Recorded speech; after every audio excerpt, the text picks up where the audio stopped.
कहते हैं कुछ जख्म ऐसे होते हैं जो समय के साथ भरते नहीं बल्कि इंसान को पूरी तरह से बदल देते हैं। जरा सोचिए, एक ऐसी लड़की जो दुनिया की नजरों में गूंगी और बहरी है, लोग उसे कमजोर समझते हैं, लेकिन कोई नहीं जानता कि उसके दिल में सालों पुराना दर्द और बदले की आग छिपी हुई है। उसके हाथ में दिखने वाली एक साधारण सी छतरी किसी की भी मौत का कारण बन सकती है। लेकिन यह सिर्फ मर्डर की कहानी नहीं है, यह कहानी है प्यार, धोखे, दर्द, बदले और ऐसे खतरनाक राजों की जो एक एक करके सामने आते हैं और पूरी कहानी को पलट कर रख देते हैं। तो तैयार हो जाइए एक जबरदस्त सस्पेंस, एक्शन और इमोशन से भरी कहानी के लिए जो आपको आखिरी तक स्क्रीन से नजर नहीं हटाने देगी। मूवी का नाम है बेबी डू डाई डू। तो फिल्म की शुरुआत होती है एक शानदार 5 स्टार होटल से। बाहर रात का समय है और इसी होटल में 2 जुड़वा बहनें आती हैं। दोनों का चेहरा इतना मिलता जुलता है कि पहली नजर में उन्हें पहचान पाना लगभग नामुमकिन है। अगर कोई उन्हें साथ देख ले तो यही सोचेगा कि दोनों एक ही इंसान की परछाई हैं। लेकिन इन दोनों बहन में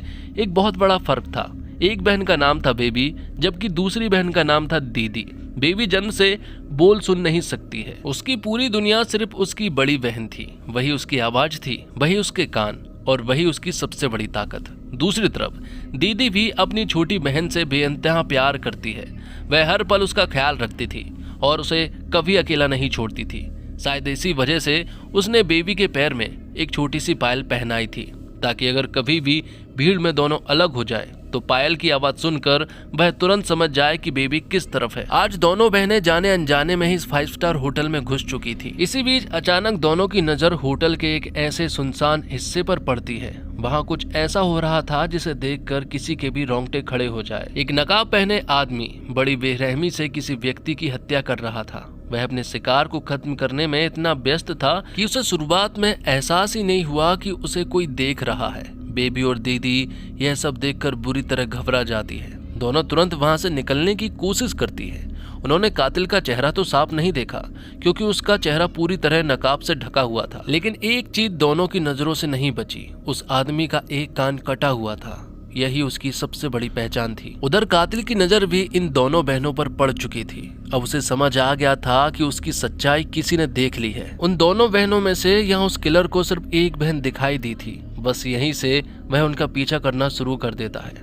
डर के मारे दोनों बहनें होटल के अलग अलग रास्तों पर भागने लगती है। होटल इतना बड़ा था कि भागते भागते दोनों एक दूसरे से बिछड़ जाती हैं। बेबी लगातार अपनी बहन को ढूंढने की कोशिश करती है। वह कुछ बोल नहीं सकती थी, किसी को आवाज नहीं दे सकती, सिर्फ अपनी आंखों से उसे तलाश रही थी। तभी अचानक उसे अपनी पायल की हल्की सी आवाज सुनाई देना बंद हो जाती है और दूसरी तरफ वह खूंखार कातिल दीदी तक पहुंच चुका था। दीदी खुद को बचाने की पूरी कोशिश करती है, लेकिन वह उस दरिंदे के सामने ज्यादा देर तक नहीं टिक पाई। कुछ ही पलों में वह आदमी अपने दोनों हाथों से उसका गला दबा देता है। दीदी तड़पती रही, उसकी सांसें धीरे धीरे टूटने लगती है और आखिरकार वह हमेशा के लिए शांत हो जाती है। यह सब कुछ बेबी ने अपने आंखों से देखा तो था, लेकिन वह ना तो मदद कर सकती थी और ना ही किसी को बुला सकती थी और ना ही अपनी बहन को बचा सकती थी। उसकी आंखों से सिर्फ आंसू बह रहे थे। कुछ देर बाद होटल के हिस्से में लोगों की भीड़ जमा हो जाती है। जमीन पर दीदी की लाश पड़ी थी और उसके ठीक सामने खड़ी बेबी पूरी तरह टूट चुकी थी। अब कहानी जो है वो वर्तमान समय में आ जाती है, जहां हम पहली बार बेबी को देखते हैं। लेकिन अब वह पहले वाली मासूम और डरी हुई लड़की नहीं रही। उसकी आंखों में अब सिर्फ एक ही चीज दिखती है और वह है बदला। जिसके बाद मुंबई में ही हमें एक लोकल रेलवे स्टेशन को दिखाया जाता है। रेलवे स्टेशन पर इतनी भीड़ होती है कि किसी एक चेहरे पर किसी की भी नजर नहीं जाती। हर कोई अपनी मंजिल तक पहुंचने की जल्दी में होता है। इसी भारी भीड़ के बीच एक लड़की बिल्कुल शांत चेहरे के साथ प्लेटफॉर्म पर खड़ी होती है। यह लड़की कोई और नहीं बल्कि बेबी है। उसके चेहरे पर ना तो कोई डर है और ना ही कोई घबराहट। वह बिल्कुल सामान्य इंसान की तरह दिखाई दे रही है। उसके हाथ में एक साधारण छतरी भी है, जिसे देखकर कोई भी यही सोचेगा कि शायद बारिश से बचने के लिए वह इसे साथ लेकर चल रही है। लेकिन सच्चाई इससे कहीं ज्यादा खतरनाक है।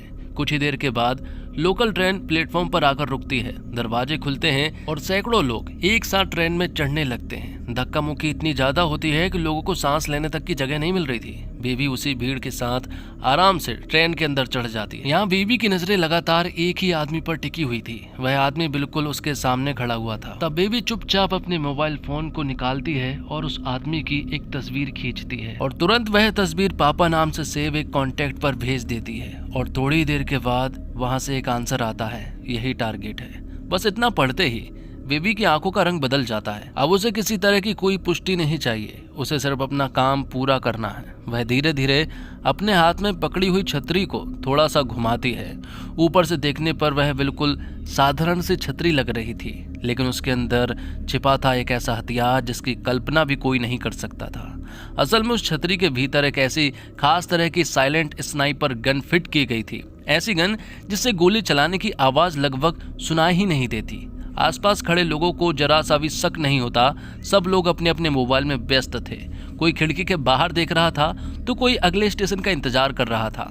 इसी भीड़ का फायदा उठाकर बेबी धीरे से अपनी छतरी का निशाना उस आदमी की तरफ सेट कर देती है, फिर हल्का सा ट्रिगर दबाती है और कुछ ही सेकंड के बाद वह आदमी लड़खड़ाने लगता है, उसकी आंखें लटकने लगती है और फिर वह नीचे गिर जाता है। पहले तो लोगों को लगता है कि शायद उसे हार्ट अटैक आया होगा, लेकिन किसी को यह अंदाजा नहीं होता है कि कुछ सेकंड पहले ही उसकी हत्या हो चुकी है। और सबसे हैरान करने वाली बात, कातिल उसी भीड़ के बीच बिल्कुल शांत खड़ा है। बेबी के चेहरे पर जरा सा भी डर नहीं है, वह आराम से अगले स्टेशन का इंतजार करती है और फिर थोड़ी देर के बाद वह उस ट्रेन से नीचे उतर जाती है। तो जिस मासूम लड़की ने कभी अपनी बहन को अपनी आंखों के सामने खो दिया था, आज वही लड़की एक बेहद खतरनाक प्रोफेशनल किलर बन चुकी है। जिसके बाद हम बेबी को एक बस स्टैंड पर देख पाते हैं, जहां वो चुपचाप बस का इंतजार कर रही थी। उसी समय वहां मौजूद दो आवारा लड़के की नजर उस पर पड़ती है। वो उसे छेड़ने लगे थे और अब बेबी धीरे धीरे अपने छाते की पकड़ को मजबूत बनाती है। वो यहाँ उन्हें मारने वाली थी। तभी वहाँ एक पुलिस की गाड़ी आकर रुकती है। उस गाड़ी में डीसीपी अंजुम खान थी। जब यहाँ डीसीपी ने यहाँ देखा कि दो लड़के इस लड़की को छेड़ रहे हैं, तो वो तुरंत ही उन लड़कों को यहाँ से भगा देती है। अब अंजुम खान का पूरा ध्यान बेबी पर जाता है। वह उससे उसका नाम पूछती है, लेकिन बेबी कोई जवाब नहीं देती। तब अंजुम को एहसास होता है कि यह लड़की बोल भी नहीं सकती और ना ही सुन सकती है। यह बात जानने के बाद अंजुम का व्यवहार तुरंत बदल जाता है। वह बेबी से इशारों में बात करने की कोशिश करती है और फैसला करती है कि उसे अकेले छोड़ना ठीक नहीं होगा, इसलिए वह खुद अपनी गाड़ी में बिठाकर बेबी को उसके घर छोड़ने निकल पड़ती है। रास्ते में बातचीत के दौरान अंजुम की नजर अचानक बेबी के जूतों पर पड़ती है। वह देखकर थोड़ा मुस्कुराती है, क्योंकि बेबी ने बिल्कुल उसी रंग के और उसी डिजाइन के जूते पहने थे जैसे खुद अंजुम ने पहन रखे थे। उन्हें यह सिर्फ एक छोटा सा संयोग लगता है, लेकिन उन्हें बिल्कुल भी अंदाजा नहीं था कि जिस मासूम और खामोश लड़की को वह घर छोड़ने जा रही है, वह एक खतरनाक कॉन्ट्रैक्ट किलर है। इसके बाद बेबी जो है वो अपने घर पहुंचने लगती है, जहां सबसे पहले वह पापा को वीडियो कॉल पर बात करती है। दोनों के बीच कोई आवाज नहीं होती, लेकिन फिर भी दोनों एक दूसरे की हर बात आसानी से समझ रहे थे, क्योंकि पापा बेबी की हर साइन लैंग्वेज को आसानी से समझ लेते थे। बेबी मुस्कुराते हुए इशारे में बताती है कि उनका दिया हुआ मिशन पूरा हो चुका है। जिस टारगेट को खत्म करने की जिम्मेदारी उसे दी गई थी, वह अब इस दुनिया में नहीं रहा। यह सुनकर पापा के चेहरे पर हल्की सी मुस्कान आ जाती है। वह इशारों में ही बेबी की तारीफ करते हैं और उसे सावधान रहने की सलाह देते हैं।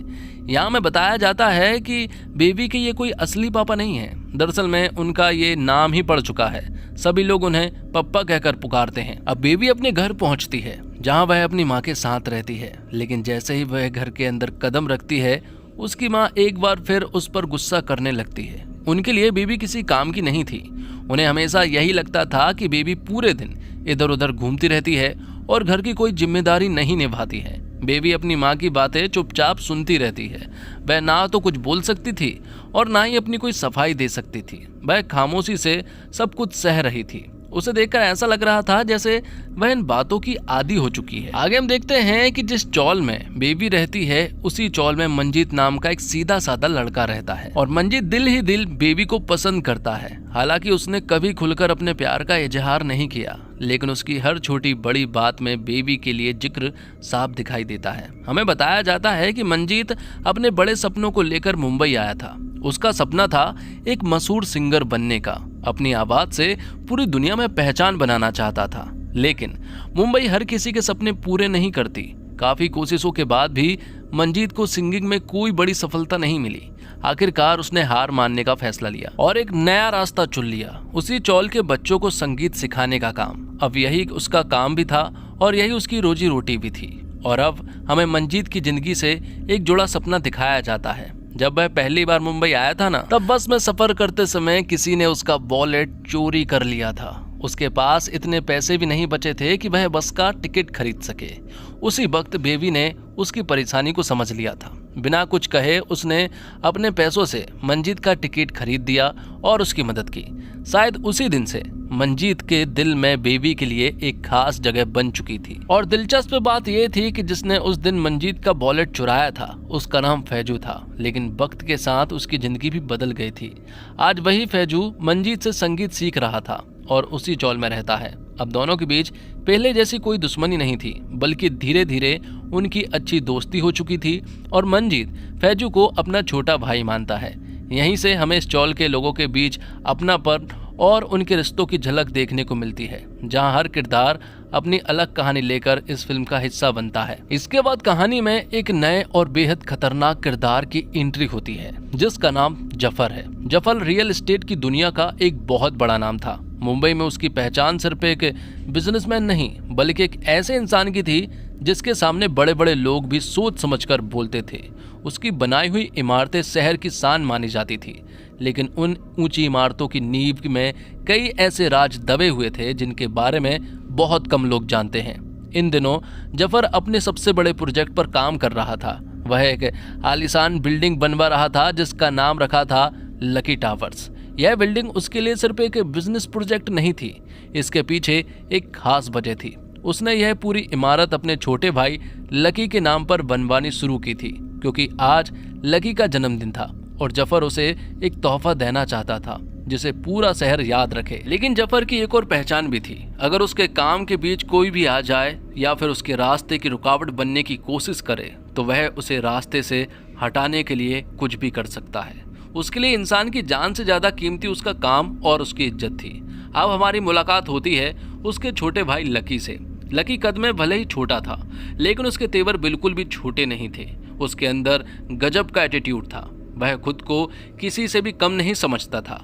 वह चाहता है कि उससे भी सम्मान मिले, जैसा उसके बड़े भाई जफर को मिलता है। इसी दौरान लकी एक बड़े बिजनेसमैन मिकी के साथ एक महंगी प्रॉपर्टी की डील करने पहुंचा, लेकिन यह मुलाकात वैसी नहीं होती है जैसा कि लकी ने सोचा था। मिकी उसे बिल्कुल भी गंभीरता से नहीं लेता। वह लकी के कद का मजाक उड़ाता है, उसकी बातों पर हंसता है और पूरे समय उसकी बेइज्जती करता रहता है। लकी बाहर से खुद को संभालने की कोशिश करता है, लेकिन अंदर ही अंदर उसका गुस्सा 7वें आसमान पर पहुंच चुका था। अपमान का यह घूंट वह ज्यादा देर तक नहीं पी पाता। सीधे वह अपने बड़े भाई जफर के पास पहुंचकर ये पूरी बात बता देता है। जफर जैसे ही अपने भाई के साथ हुई बेइज्जती के बारे में सुनता है, उसके चेहरे का रंग बदल जाता है।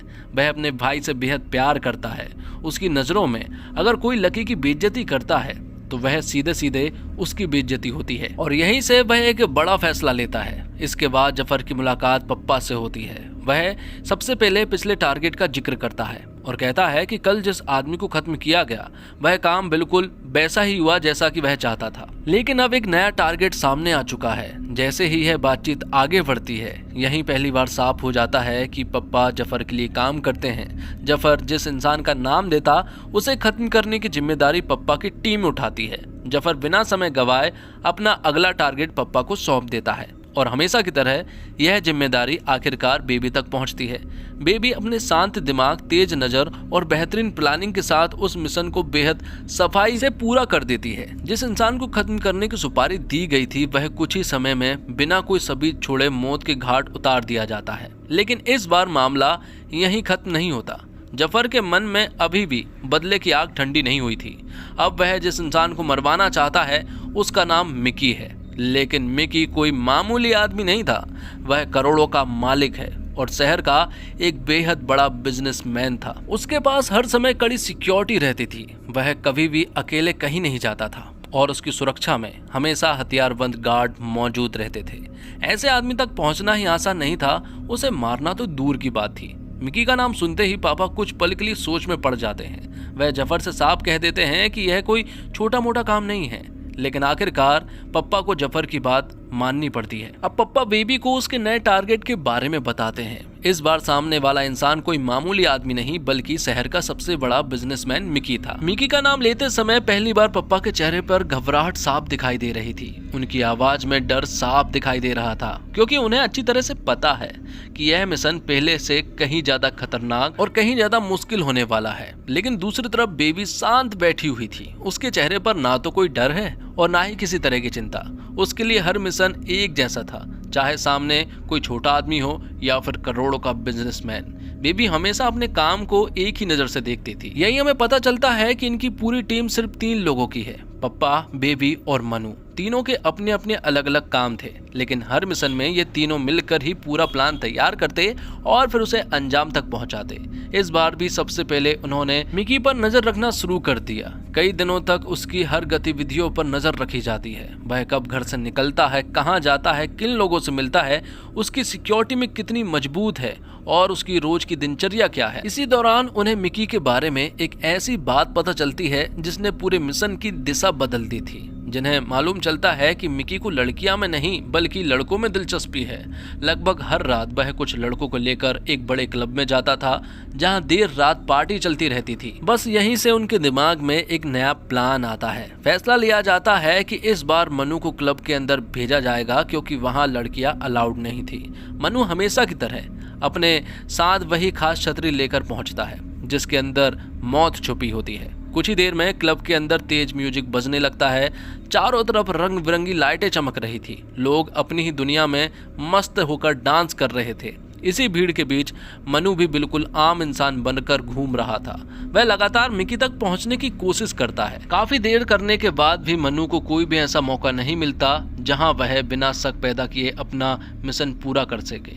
आखिरकार उसे खाली हाथ ही पीछे हटना पड़ता है। कुछ देर बाद पार्टी खत्म होने लगती है और मिकी अपने बॉडीगार्ड के साथ क्लब से बाहर निकलता है और अपनी गाड़ी की तरफ बढ़ने लगता है। तभी उसकी नजर सड़क किनारे पड़ी एक बेहोश लड़की पर पड़ती है। लड़की बिल्कुल बेसुध हालत में जमीन पर पड़ी हुई थी। उसे देखकर मिकी वहीं रुक जाता है। शायद पहली बार उसके अंदर का इंसान जाग गया था।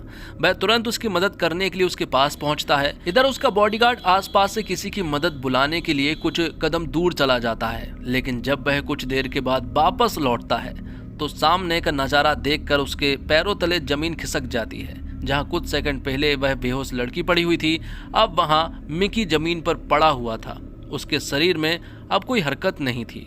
उसकी सांसें हमेशा के लिए थम चुकी थी। सब कुछ इतनी तेजी और इतनी सफाई से हुआ था कि बॉडीगार्ड को कुछ समझने का मौका ही नहीं मिला। सबसे हैरानी की बात, वह उस लड़की का चेहरा तक नहीं देख पाया। तो बेबी ने ये काम भी बहुत ही आसान तरीके से कर दिया था। अब अगले सीन में कहानी का माहौल पूरी तरह से बदल जाता है। मिकी की मौत के बाद अब पूरे शहर में चर्चा का विषय बन चुकी थी।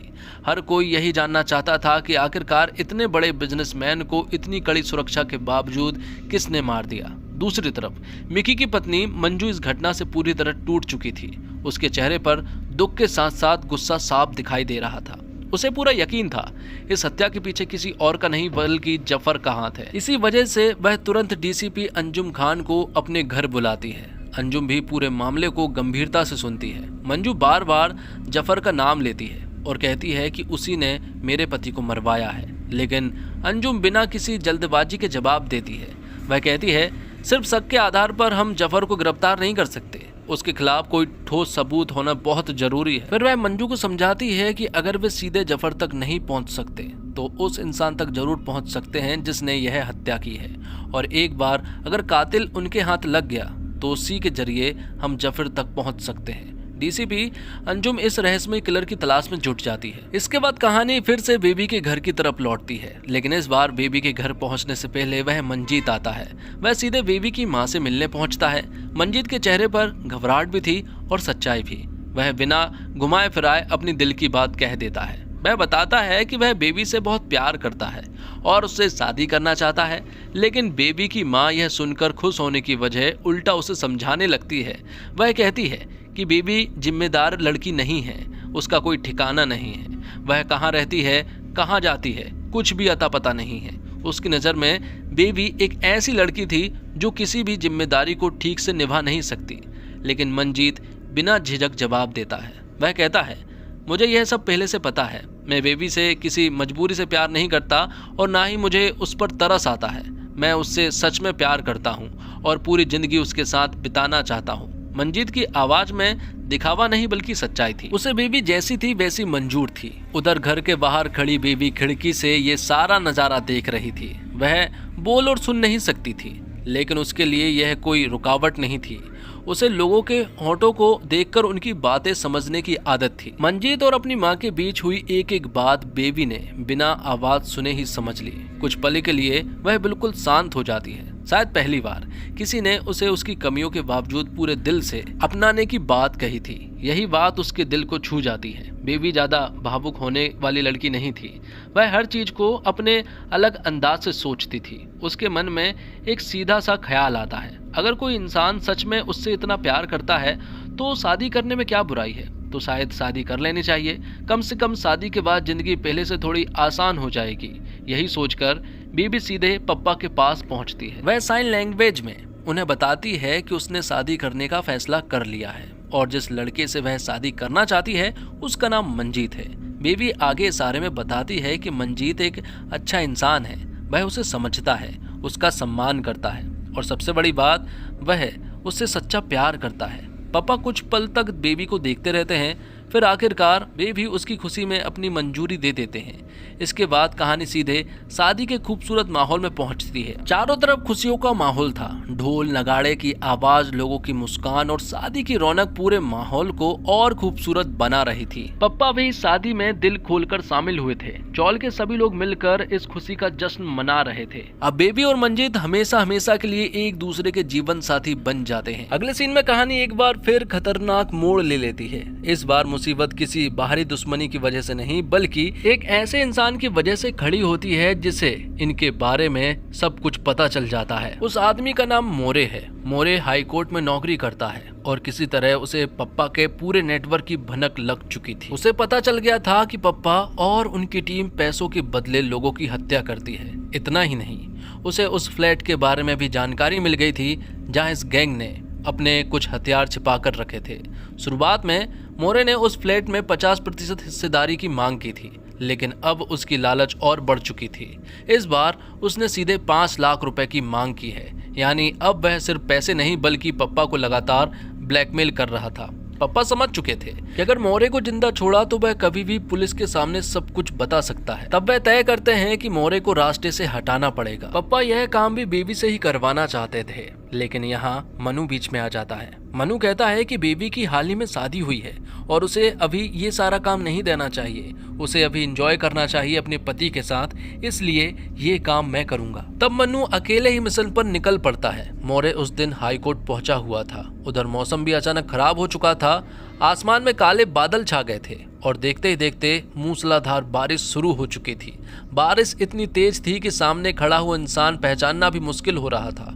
यही मौका देखकर मनु चुपचाप अपने टारगेट के पीछे पहुंच जाता है। उसे पूरा यकीन था कि सामने खड़ा आदमी ही मोरे है। बिना ज्यादा देर किए वह अपना हमला कर देता है। कुछ ही देर में, कुछ ही सेकंड में वह आदमी जमीन पर गिर जाता है। मनु को लगता है कि मिशन पूरा हो चुका है, लेकिन कुछ देर बाद जो सच्चाई सामने आती है उसे सुनकर मनु के पैरों तले जमीन खिसक जाती है। जिस इंसान को उसने मारा था वह मोरे था ही नहीं।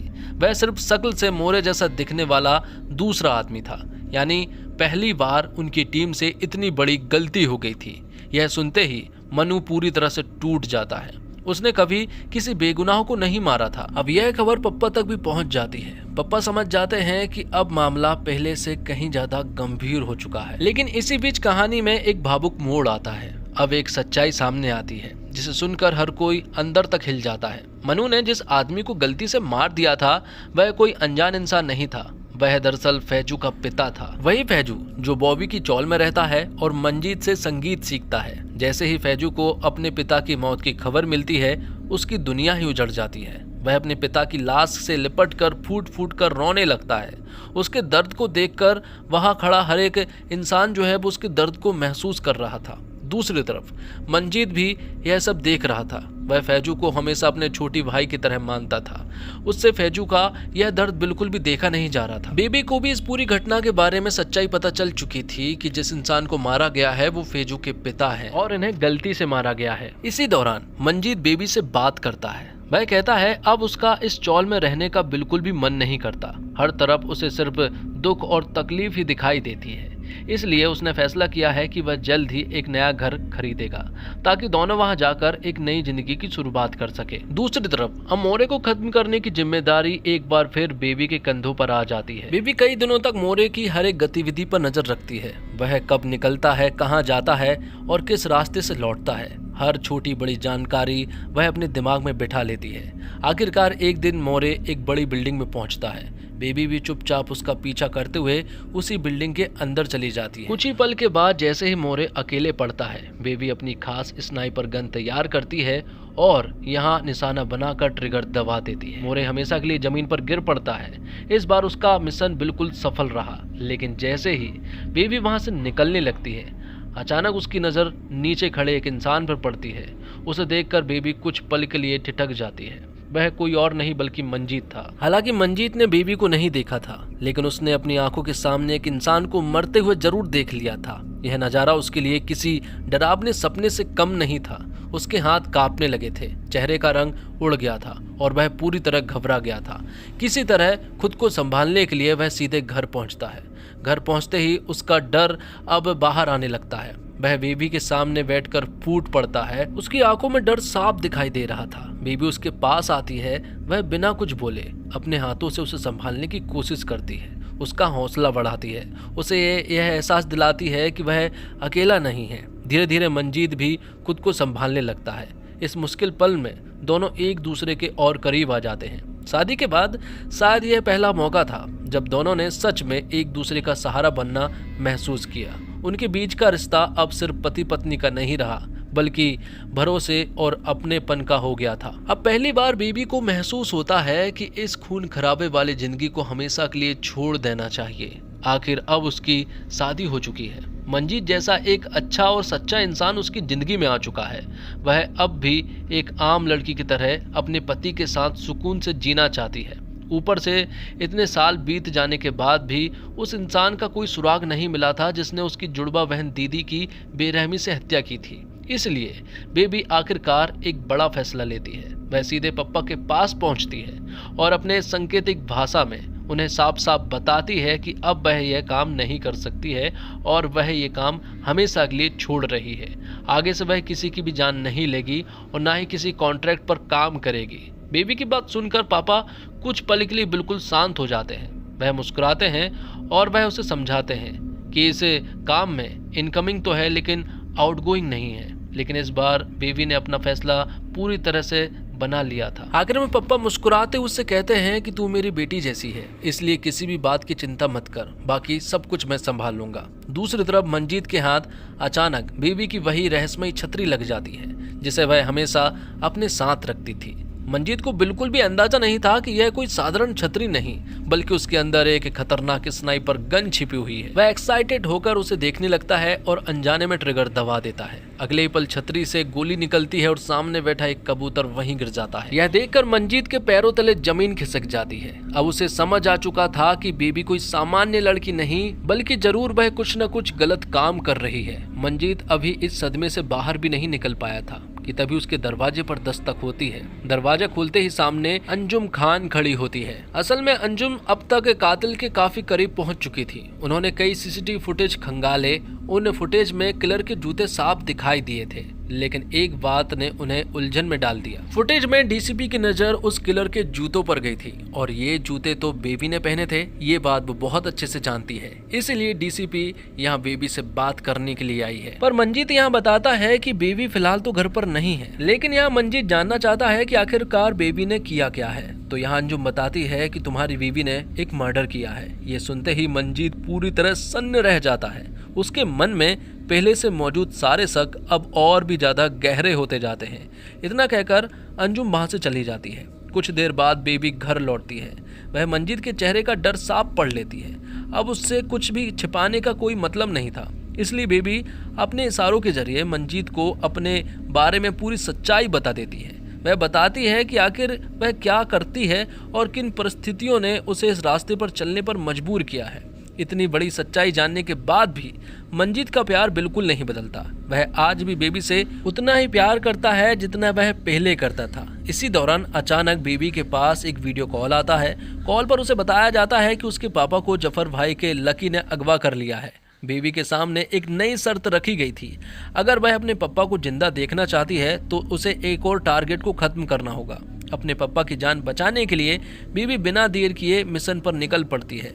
लेकिन जैसे ही वह वहां पहुंचती है उसे पता चलता है कि यह पूरा मिशन सिर्फ एक धोखे का है। असल में लकी ने यह पूरा जाल सिर्फ बेबी को फंसाने के लिए बिछाया था। उसका असली मकसद किसी और को मरवाना नहीं बल्कि बेबी को हमेशा के लिए खत्म करना था। लेकिन लकी का प्लान उल्टा पड़ जाता है। बेबी अपनी फुर्ती और समझदारी से वहां मौजूद उसके 2 आदमियों को ही मौत के घाट उतार देती है और खुद वहां से सुरक्षित निकल जाती है। अगले दिन उसे एक बड़ा झटका लगता है। उसे पता चलता है जिन लोगों को उसने मारा था उनमें से एक कोई मामूली आदमी नहीं बल्कि जफर का सगा भाई लकी था। यह खबर सुनते ही बेबी समझ जाती है कि अब मामला पहले जैसे नहीं रहा। जफर अपने भाई से बेहद प्यार करता था और अब वह उसका बदला लेने के लिए किसी भी हद तक जा सकता था। इसलिए अब सिर्फ बेबी ही नहीं बल्कि उसका पूरा परिवार खतरे में था। उसे एहसास हो जाता है कि अब सभी को तुरंत छिपाना होगा, लेकिन शायद अब बहुत देर हो चुकी थी क्योंकि उसी समय जफर अपने आदमियों के साथ बेबी के घर पहुंच चुका था। घर के अंदर उस वक्त सिर्फ मनु और बेबी की मां मौजूद थे। जफर गुस्से में उनसे बेबी और उसके पति मंजीत के बारे में पूछता है, लेकिन मनु साफ कह देता है दोनों यहाँ से जा चुके हैं और उन्हें बिल्कुल नहीं पता है कि वे कहाँ गए हैं। यह जवाब सुनते ही जफर का गुस्सा 7वें आसमान पर पहुंच जाता है। वह बिना एक पल गवाए सबसे पहले मनु को मौत के घाट उतार देता है। इसके बाद बेबी की मां को भी बेरहमी से मार देता है। इतना ही नहीं, जाते जाते वह पूरे घर में आग लगा देता है ताकि वहां कुछ भी ना बचे। यह खबर जब बेबी तक पहुंचती है तो उसके पैरों तले जमीन खिसक जाती है। अपनी मां और मनु की मौत की खबर सुनते ही उसका दिमाग पूरी तरह सन्न पड़ चुका था। अब उसके अंदर सिर्फ एक ही भावना बची थी, बदला। अब बेबी मंजीत के साथ सुरक्षित जगह पर मौजूद होती है, लेकिन जिस तरह आंखों के सामने उसकी मां, मनु और पापा की मौत हुई थी उसके बाद उसके अंदर सब कुछ बदल चुका था। कुछ देर तक वह बिल्कुल शांत बैठी रहती है, फिर अचानक मंजीत की तरफ देखकर बोल पड़ती है, अब मुझे शांत जिंदगी नहीं जीनी, अब मुझे हिंसा वाली जिंदगी जीनी है। बेबी के मुंह से आवाज सुनते ही मंजीत पूरी तरह हैरान रह जाता है। उसे अपनी आंखों और कानों पर विश्वास नहीं होता। वह सोचने लगता है कि यह कैसे हो सकता है। जिस लड़की को वह आज तक गूंगी और बहरी समझता था वह आखिर कैसे बोल सकती है। मंजीत के चेहरे पर उठ रहे हर सवाल का जवाब बेबी खुद देना चाहती थी। वह गहरी सांस लेती है और कई साल से अपने सीने में दबा सबसे बड़ा राज उसके सामने खोल देती है। बेबी बताती है जिस दिन वह और उसकी जुड़वा बहन पहली बार उस 5 स्टार होटल में गए थे उसी दिन उनकी जिंदगी हमेशा के लिए बदल गई थी। उन्होंने अपने आंखों के सामने एक खून होते हुए देख लिया था, लेकिन उस कातिल ने हम दोनों में से किसी एक को देख लिया था। उस वक्त बेबी के पैर में बंधी पायल लगातार आवाज कर रही थी।